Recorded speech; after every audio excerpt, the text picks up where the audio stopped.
So anyway, Rick Aningat, ito na yung sagot doon sa iyong complaint. Eh sana, makontento ka at maging payapa ka na, pati yung pamilya mo. Hindi naman po pwede itong hindi ko ilabas ito dahil sa kung tutuusin ay hindi nga kami nagsasalita sa bagay na yan.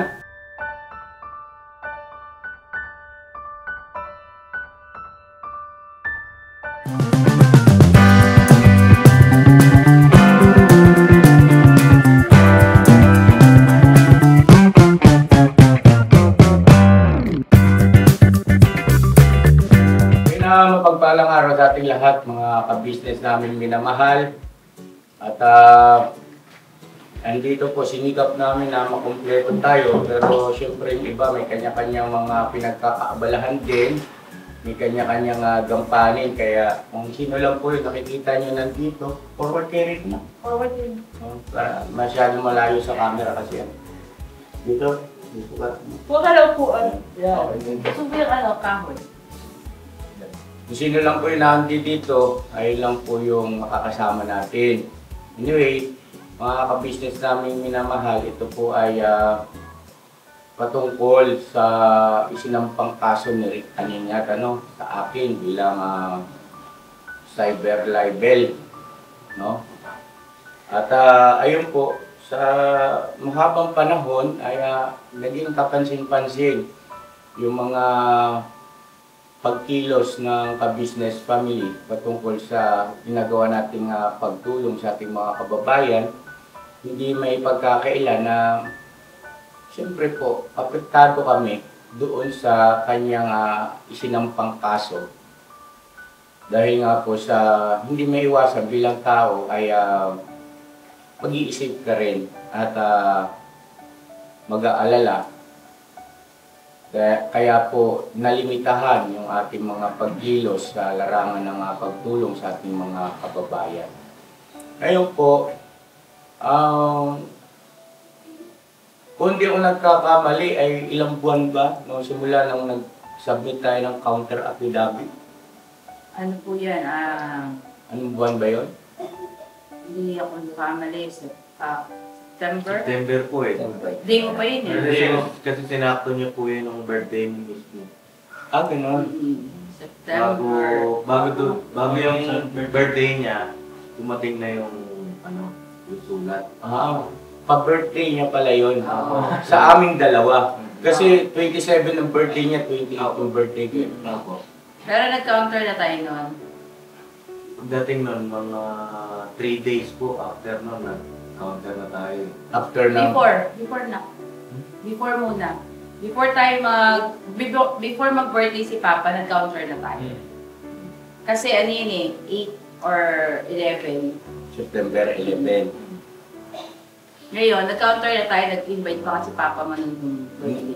Nag-invite ako eh. Pati sa kanya, inimbitahan ko eh. Si Rick Aningat. Si Boss Rick Aningat. Kaya before si Papa mag-birthday, may counter na tayo. September, October, November, December, January. 4 months. Sabi ko na nga ba darating ng ano yun? Kasi 3 yan. 3 to 4 months na darating yung sulat. Ngayon ganito, check mo nga ito, Chunjo. Bakit parang hindi, hindi niya nababasa yung message ko? Ano yan pa? Meron yung mark as read. Baka kaya naka-restrict naman kami. Baka naka-restrict kaya. Pag restrict kasi yan, nadi-delivered pa rin siya, pero hindi niya nababasa. Except na lang kung yung open niya sa basa niya yan. Ano yan? Mark as read yan. Sa restrict. Yun nga din, nababasa niya pa rin, pero si Kuya hindi makikita na na-sin niya. Kasi nasa restriction kaya eh. Hindi, kagaya nito, ayan Ayan po. Yan, na-read niya pa yan niya kasi yun, Hello, na-sin Boss naman siya. Rick. Good morning. Boss, mga anong oras ka ba nandiyan sa inyo? At saka anong araw? Ano yan, November. Makapag-usap tayo. May. May 2024. Salamat, boss. Please reply. Thank you. Ito kasi from time to time, nag-message ako sa kanya. Tapos nung birthday ko rin, ito. Boss Rick, September yan. September 27. ayun, happy birthday sa Boss Rick.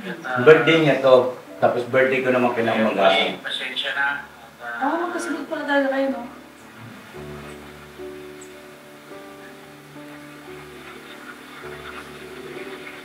Hindi ko rin na... So ito yung message ko na invitasyon sa kanya. Tsaka siyempre para reconciliation. Lahat naman tayo nagkakamali, wala namang perfecto. Hello, Kuya Rick. Ano ang nasawa niyo pa? Kuya Rick at si Ate Mary, birthday ko po ngayon. Invite po namin kayo sa bahay. Ito tayo magsana-sabi po. Kayo po, Kuya Rick at Ate Mary. Thank you po. Ito na-receive niyo ba ito, John? Tingnan mo. Hindi yan. Pero ano yan? Kasi wala siyang ganito yung ganito. Ah, ganun. Pag na may ganyan, Pero Bakit hindi niya nire-receive? na-receive niya yan, kaso nasa restriction ka kasi. Pagka-restriction, Hindi niya nakakabasa niya, pero hindi mo nakikita na nasin niya. Pwede rin yan, ano eh. Yung... Pero ano, narinig niya to.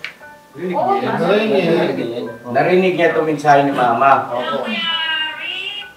Ano ang nasawa niyo pa? Kuya Rick Hindi mo at siya si nakikita yan ng online. Nakikita yan, naka-online ko. Mary. Ay, hindi siya naka-restrict. Sabi niya hindi inaano ka lang. Hindi. Ayaw na kasi makakinggan mo yung sinasabi ko eh. Kayo po, Yung sinasabi Kuya kong Rick. Mark as read, Ate Mary. Thank you nabasa po. niya at narinig niya, may pinipindot nga dito, ayan. Oo, yung parang long press mo siya, te. Long press, tapos, Mark as read. yun, Mark as read. Ngayon, pag binalik niyang ganon, pabalik ko din sa ano, Sa dati. sa dati. Parang hindi siya nasin. Parang hindi Kunyari, nasin. hindi niya nabasa. Hindi niya rin nasin. Pero napakinggan niyo. Yes. Okay. Tinuro natin ito. Yun. So, sumunod sabi ko mga ka-business, sa parte namin, from time to time, ay hindi naman kami tumitigil ng pag-i-initiate para maging maayos na, no? Sa kabila ng, yun nga, meron siyang isinampang kaso. Hindi sa layunin na para iurong niya yung isinampa niyang kaso, kundi mapanatili pa rin yung maayos na naging ugnayan sa isa't isa kasi nakakapanghinayang. Ngayon, patungkol naman sa kaso, wala na kami magagawa pare-parehas nun. Kasi ang magdidesisyon naman nun ay ang piskal. Kung didinigin ba yung kaso or isasampa ba as a kaso, no? Kasi ang nangyari po kasi, reklamo pa lang yung kanyang ipinarating, no? Reklamo pa lang, hindi mo pa matatawag na kaso kasi hindi pa naaprubahan ng piskalya bilang kaso na didinigin sa korte. Once kasi na halimbawa, kahit sino man sa atin pwede tayong magreklamo, di ba? O, i-entertain ka naman eh. Entertain ka ng mga kinaukulan kung ano man yung iyong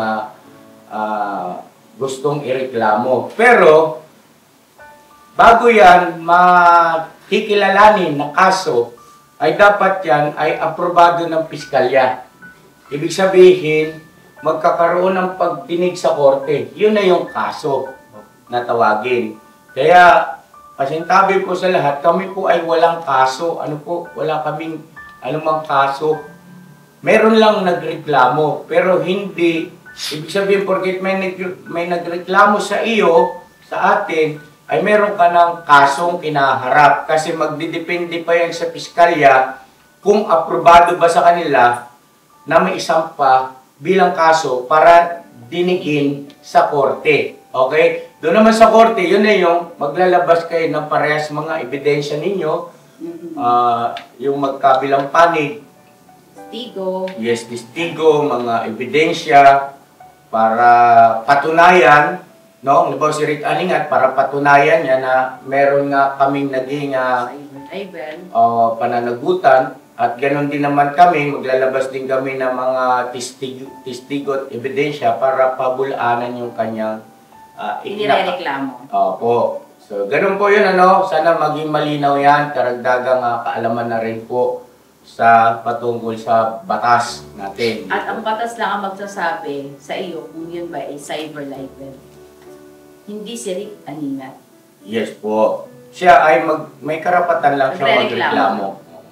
Kahit sino sa atin may karapatan magreklamo. Pero pagdating doon sa pagsampa ng kaso, yung piskalya. Piskal. No? Mag-a-announce niyan kung pasok sa banga o hindi. So ngayon, ganito nga, uulitin ko po, ito ay bibilag namin kasi alam nyo na rin naman ito ng karamihan, di po ba? Ngayon, ang pinakalayunin namin dito ay sana pumayapa na ang lahat at si Rick Aningat din ay maging mapayapa na rin. Ano po, pumayapa ka na sana, Rick Aningat, at saka maging panatag ba yung kalooban, di ba? Ayun palang inaano niya. Cyber libel and grave threats.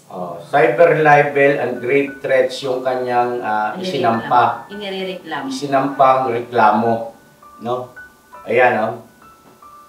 So, ito po, nakasaad dito, syempre. So, ayan nga po, no? Ricardo Pinto Aningat, complainant versus Emerson Vitinho, respondent. Yan ang nakalagay. Tapos, resolution. NPS docket number. Ito na nga, ma. Naku, salamin. Salamin. Kay Buknoy. Kay Buknoy. Ganda ng kulay ni salamin ko yung book, May magkabayo din. Okay. Ang complainant nga po dito na tayo.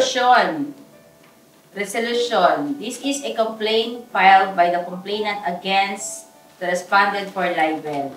Parties appeared during the preliminary investigation of this case. A respondent filed his counter affidavit. Thereafter, this case was submitted for resolution. Summary of the evidence of the complainant discloses that on 25 and 26 April 2024, respondent uploaded videos in Kamisnes official YouTube channel wherein he was named, defamed, and attacked. Respondent allegedly uttered. Number 1. That Rick Aningat was trying to defame Kamisnes official from its sponsors, and because of the same, Rick Aningat is napakawalang hiyang tao. Number 2. That Rick Aningat is continuously defaming Kamisnes official, and the latter is intending to file case. Number 3. That respondent is a good person, but if tinatarantado na ay mahirap na magsalita. Number 4. That respondent uttered nakakaulol daw ang mga ginagawa, referring to complainant and called their viewers to watch out for the complainant for they might fall victim. Number 5. That respondent uttered, ang tingin ko sa iyo ay parang taing nabubulok na inuuod. Number 6. That respondent admitted that his fellows sent audio messages threatening and throwing invectives at the complainant. Number 7. That respondent asked his viewers to mass report the complainant. For his part, respondent denied the imputation leveled against him. He alleged that complainant failed to prove all the elements of the crime charged against him. This office now resolves. Online libel is simply libel in its traditional sense, committed through a computer system or any other similar means which may be devised in the future. In other words, the traditional elements of requisites of libel still apply. For an imputation to be libelous under Art. 353, Article 353 of the RPC, following requisites must be present. A. It must be defamatory. B. It must be malicious. C. It must be given publicity. And D. The victim must be identifiable. A fifth element or requisite is added under RA 10175 for online libel. The act must be committed through a computer system or any other similar means which may be devised in the future.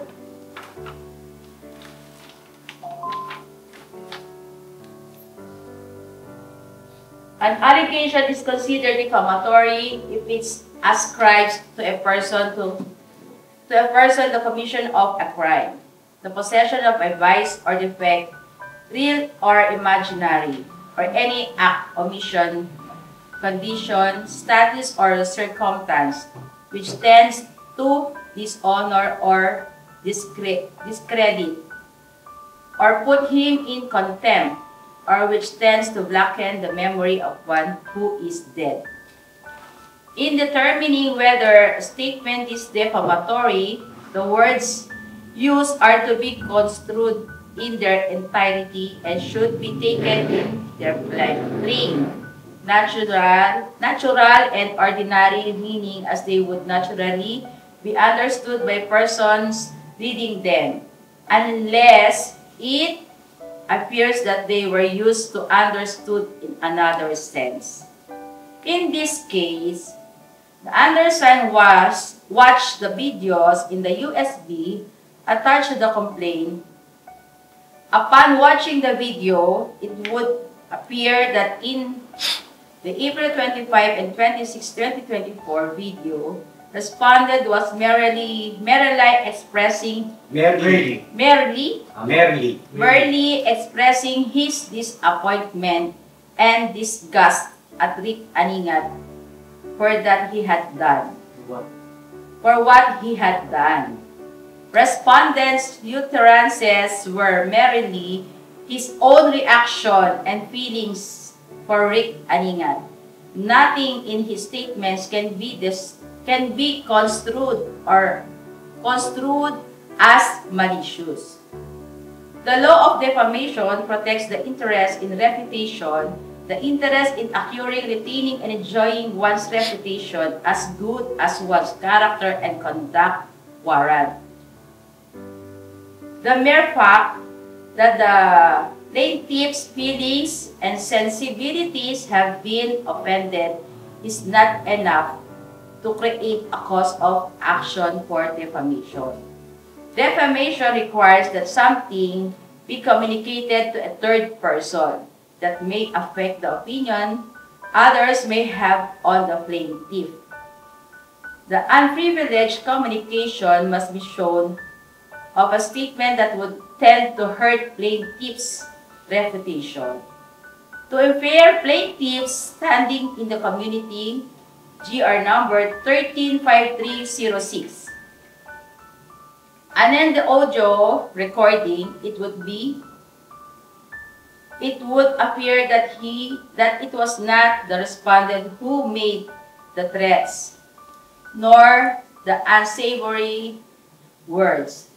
Hence, he should not be held responsible therefore. Wherefore, premises considered, it is recommended that instant complaint against the respondent Emerson V. Dino be dismissed for lack of prima facie evidence with reasonable certainty of this conviction in court. Caloocan City, December 15, 2024. Catherine Sangabul. Bakit? Ano nangyari? Iyak ka na naman. Ha? Ba't umiyak ka? Naintindihan ko naman yung sinabi. Dismiss daw yun. Hindi ko kailangan umiyak dito. Umiyak na. Natutuwa lang ako kasi... Order in the court.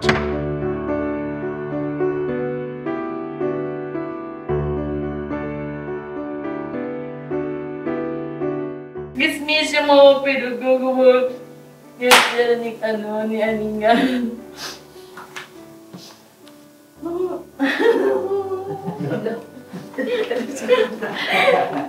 Parang si Vera. Mga ka-business, ayun po, naiyak lang ko, syempre. Hindi po kasi, syempre kayo ba naman kayo maiyak sa nangyaring yan? Na sobrang Sa dami ng pinagdadaanan namin, may mga ganyan pang bagay na ano pa sa'yo, na gusto kang, pilit kang gustong ibagsak. Pero alam naman ng Diyos ang laman ng puso't isipan ng aming ka-business na pinuno na iba po. Hindi, Ano kasi, na ng tao yun? kasi simple lang naman sana ito eh. Simple lang naman sana ito. Ang sa akin lang, asan ka na Rick? Pumunta ka rito, mag-usap tayo. Hindi niya. Tapos yung pala, may plano pala siyang ganito. Dekreto pala niya. So anyway, Rick Aningat, ito na yung sagot doon sa iyong complaint. Sana makontento ka at maging payapa ka na. Pati yung pamilya mo. Hindi naman po pwede hindi ko ilabas ito dahil sa kung tutuusin ay hindi nga kami nagsasalita sa bagay na yan. Ngayon, ito, kami sumagot lang. At yan yung naging desisyon ng piskalya. No? So, pag yan ay tinutulan mo, yung piskalya ng tinututulan mo. Rick, aningat, kung hindi ka pa makontento riyan. Kasi hindi naman namin desisyon yan. At wala kaming kinalaman dyan. Ibig sabihin ay yung piskalya mismo na nag-aral, pinag-aralan, siniyasat yung iyong mga inireklamo patungkol sa akin, iyan yung dismiss, no? Dismiss. So, ibig sabihin, walang kaso na mangyayari. Wala po. At walang magiging pagdinig sa korte kasi nga walang kaso. So, ayan.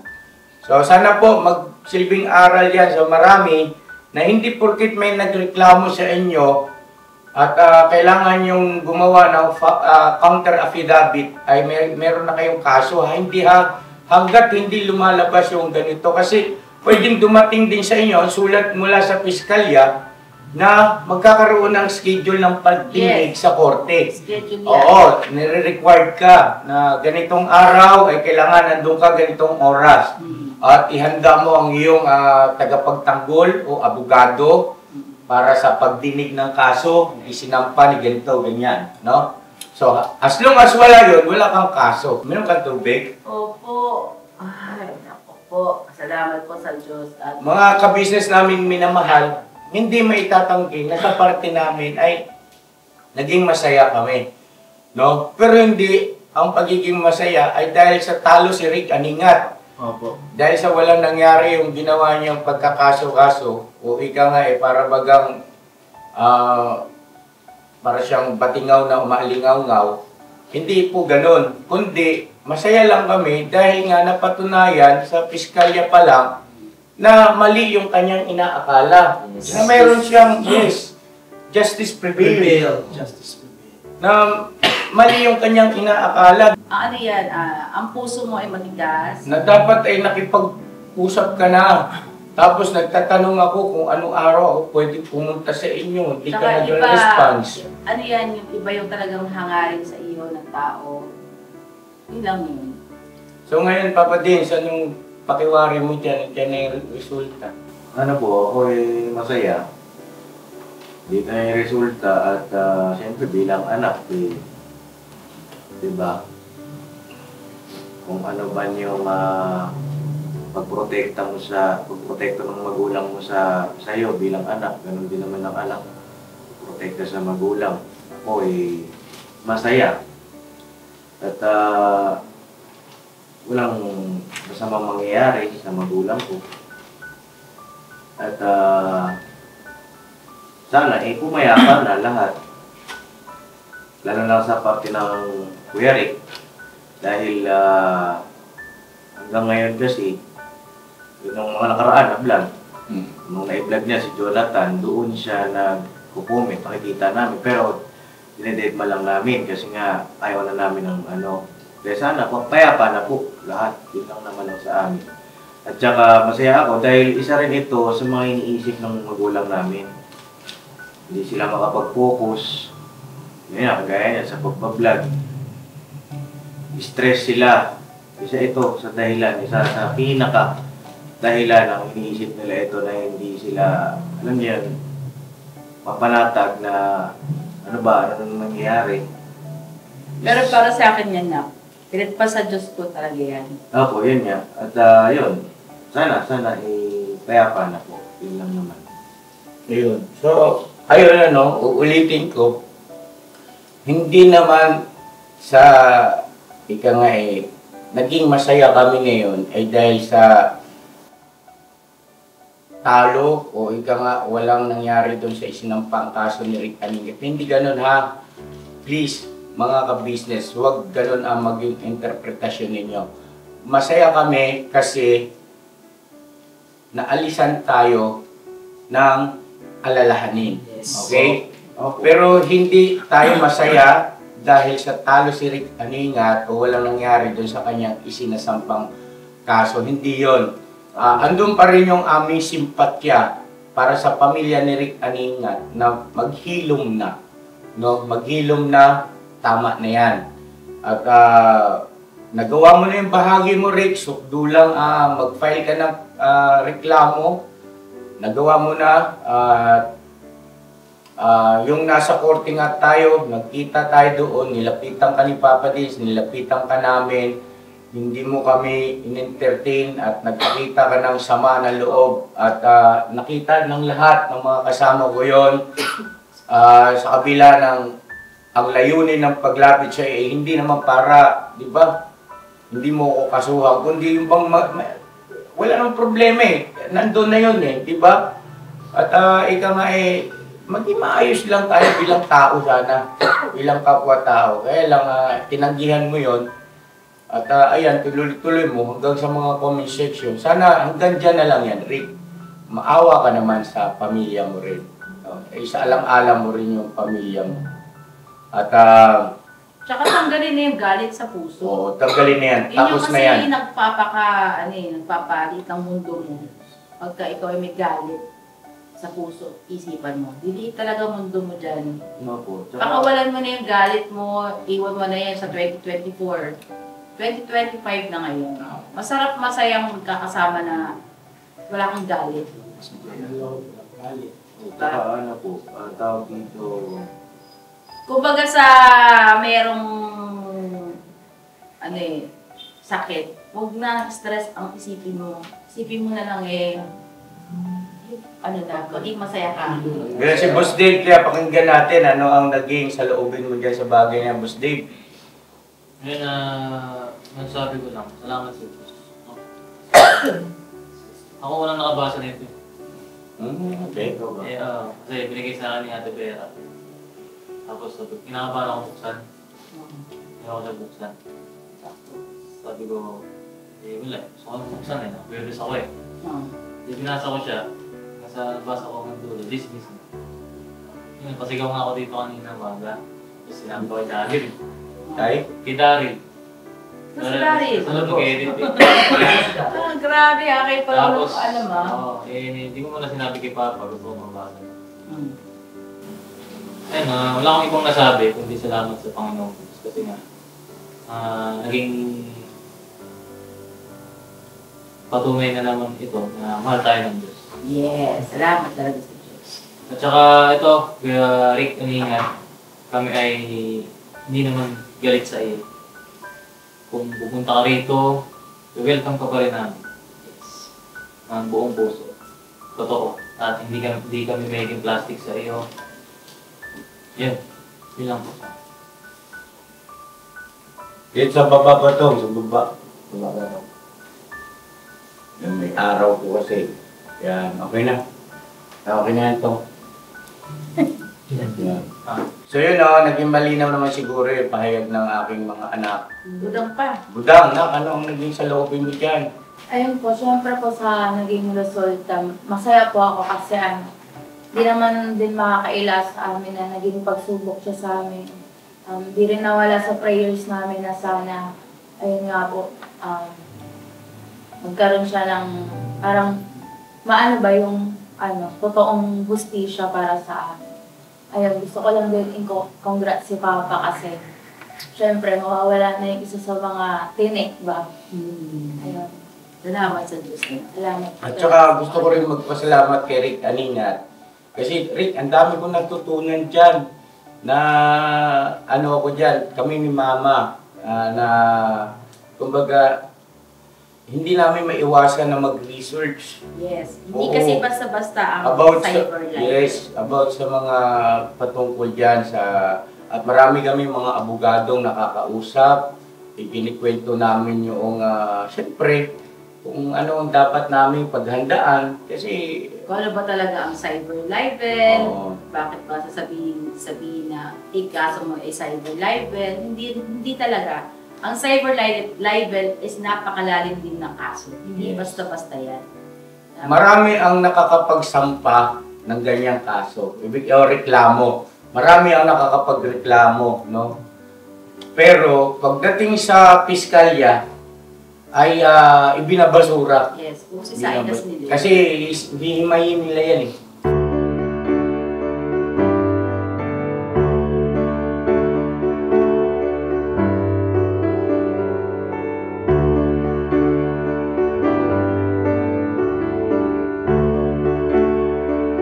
Order in the court.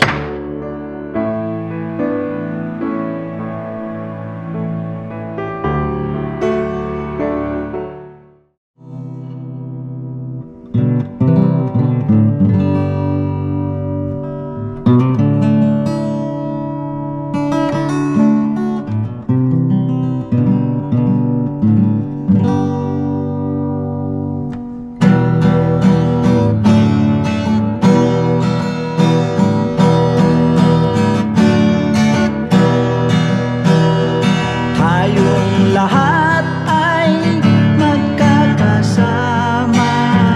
Tayong lahat ay laging masaya. Pagtulong nyo ay sigurado, pagkat mayroon kayo heart of gold. Mahal namin kayo, mahal namin kayo. Pinuno kang my heart of gold. Mahal namin kayo, mahal namin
isang panig nitong mundo, pagkat mayroon kayong heart of gold. Mahal namin kayo, mahal namin kayo. I keep it for a heart of gold. Mahal namin kayo. Pinuno kang my heart of gold. Dinadhana ka kay marigold, pagkat mayroon kayong heart of gold. Mahal namin kayo, mahal namin kayo. Pinuno kang my heart of gold. Mahal namin kayo, mahal namin kayo. Pinuno kang my heart of gold. Mahal namin kayo, mahal namin kayo.